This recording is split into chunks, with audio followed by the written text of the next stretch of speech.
What's up, guys? Welcome to Superwise. I'm John, and I just finished watching James Gunn's The Suicide Squad. Now, before we get into this review, let's first go over my quick thoughts on the first Suicide Squad movie directed by David Ayer. I don't hate that 2016 movie. You could equate it to dumb fun, which is what I have with it. It's not a very good movie. But it's dumb fun, and there's actually good stuff in it. Margot Robbie is Harley Quinn, she's great. Will Smith as Deadshot, his performance and the character throughout the entire film I think is written well. I really wanted Will Smith to return as Deadshot in this film. Obviously he didn't. Hopefully he can return in maybe a Suicide Squad 3. But that's neither here or there. Back to the 2016 film, it's not very good, right? I'll say I want to see that Ayer cut. Hopefully we get to see it. Maybe on HBO Max. I want to see it. I want to see the difference. Anyway, later down the line, James Gunn boards as director for Suicide Squad 2, now known obviously as The Suicide Squad. We saw that first trailer and I was definitely intrigued. New director, new tone, new roster, new everything. And it was a really fun trailer. And I was on board. And then we got those early reviews and reactions, and everyone was loving this, like universally. People were calling it the best DCEU film. People were calling it one of their favorite comic book movies of all time. A lot of people were loving this. So, at that point, when I was hearing the early buzz, I was like, yo, I definitely want to see this. Definitely want to see what my thoughts on it are. So, I saw the movie. And what are my thoughts? This is what we should have gotten back in 2016. This movie is wonderfully weird, wacky. I loved it.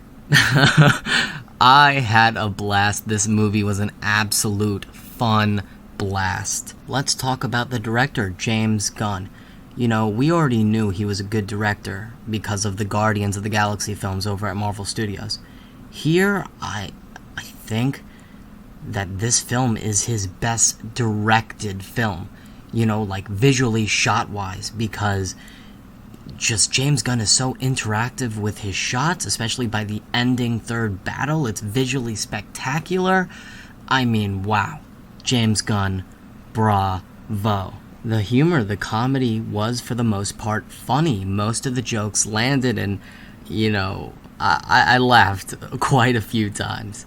The R rating was great. I mean, you could see the blood, you can see the gore. I mean, with an R rating, you just truly get into the visceral nature of war, and I loved it. I loved the R rating. Seeing King Shark rip people apart and eat them was just so satisfying. The visual effects and the CGI was really good. The tone was consistent. It was funny when it needed to be, and when it was intense, man, was I on the edge of my seat. The action was engaging, and just overall the film was really shocking because James Gunn hyped up deaths on the team, and boy oh boy were there a lot of deaths. A lot of unexpected ones in my eyes, because you see all these characters in like all the trailers, all the promos, and they're featured heavily, and then when they die, it was just like, what? Wow. Like when Captain Boomerang died, I was like, what? I think that was kind of a mistake because he's a classic Flash villain. I would have loved to see him in future Flash movies, but it is what it is. When Rick Flag died, I was like, whoa. When Polka Dot Man died, that was just a wow moment. He went out with a bang. I'm a superhero, and then he dies. I was like, yo, what? This film had stakes, it had consequences, and I loved it. And of course, because it's James Gunn, the film had a great soundtrack.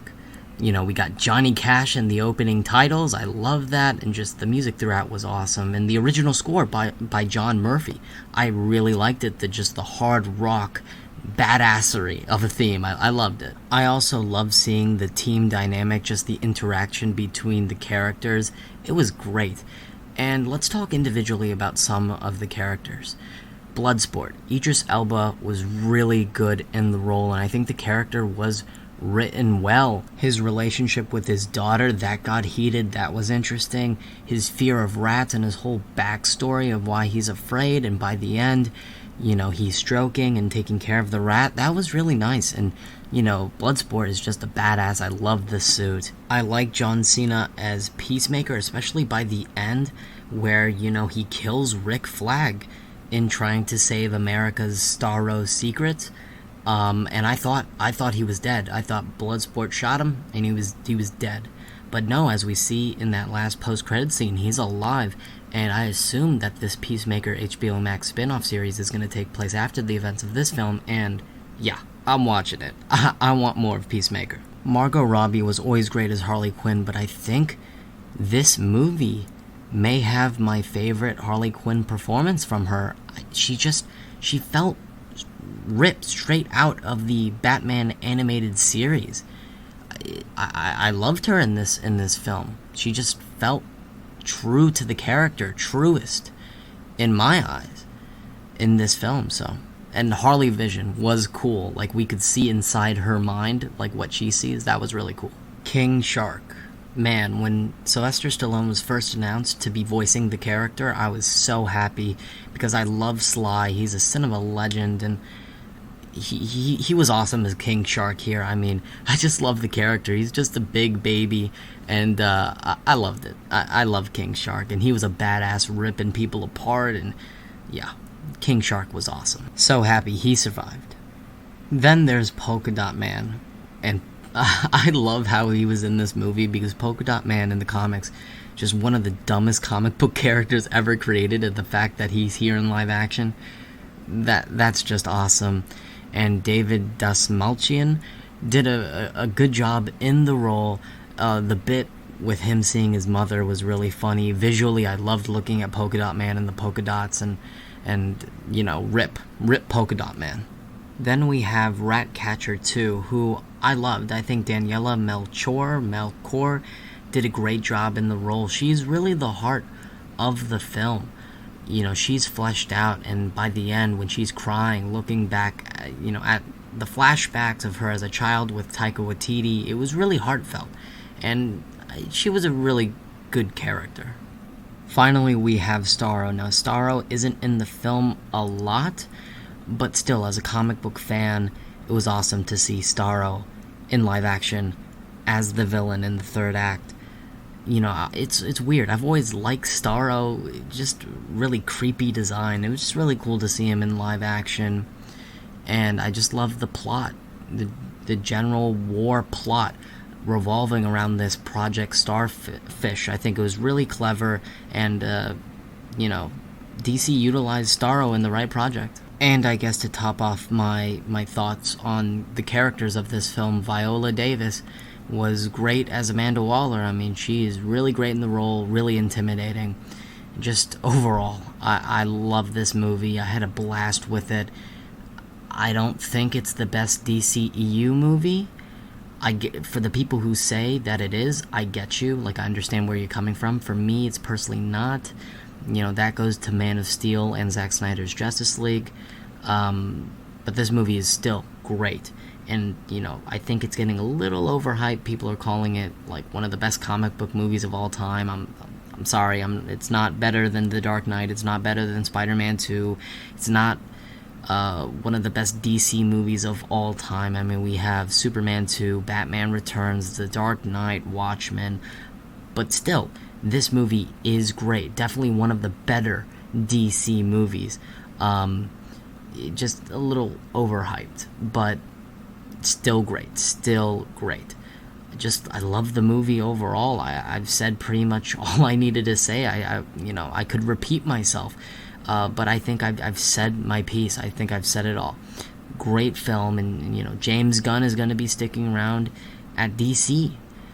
He has some future projects in development, and I can't wait to see what he whips up. I mean, maybe Suicide Squad 3. He said a while ago that could be a possibility. Bring back Will Smith Deadshot. Let's get Joe Manganiello Deathstroke in there, Dave Bautista Bane, and then bring back all the characters from this movie. Let's make that happen. James Gunn, do, I don't know, Teen Titans, Superman, I don't know. But James Gunn did a great job with this film, and I can't wait to see him do more future DC projects. But that was my review. Let me know in the comments down below, what did you think of James Gunn's The Suicide Squad? Did you love this movie? Do you think it's overhyped? What do you like about it? Do you not like it? Let me know all your thoughts in the comments down below. Please remember to like, share, comment, and subscribe. That will be all for me. And remember my catchphrase, guys. Stay super wise.